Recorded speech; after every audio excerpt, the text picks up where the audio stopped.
The car industry in the UK is no longer booming. In fact, it is skidding as it tries to turn quickly to face a changing world. Once a part of our national identity, many are no longer British brands. The closure of Honda's plant in Swindon will cause the loss of 3,500 jobs. We are focusing our investments in the future on those markets where we have a very large volume. And no doubt have a domino effect on suppliers of parts to Honda. Other car manufacturers are giving dire warnings. So, can the sector shift up a gear?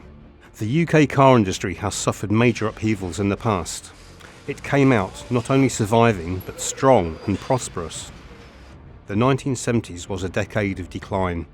British Leyland suffered from financial and industrial relations crises. Well, of course, the men are concerned about their future and the future of British Leyland. It was nationalised in 1975 after a multi-billion-pound government bailout. The early 1980s was the nadir, when UK car production more than halved in a decade. Please note we're all belted up. By the mid-80s, British Leyland, or BL, disappeared from UK car manufacturing. But later, help came.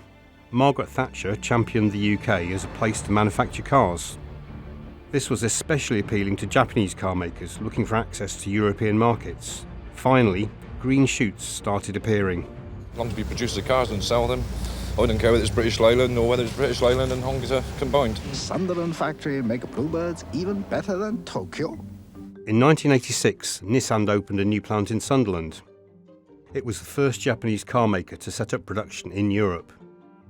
Later the same year, Peugeot started production at Ryton near Coventry, and Honda started production at Swindon in 1989. Meanwhile, Ford took over Jaguar, and the car industry really started motoring again. By the 1990s, it moved into the fast lane.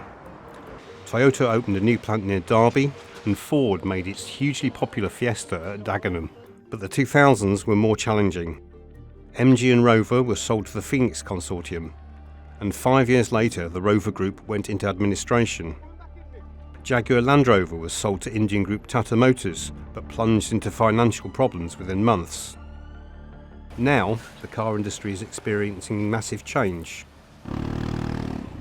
With the increasingly strict legislation on diesel, the rise in car sharing, falling sales of cars, and the cost of developing electric vehicles and autonomous vehicles, when you add in the uncertainty surrounding Brexit, the result is a toxic environment for car manufacturers in the UK.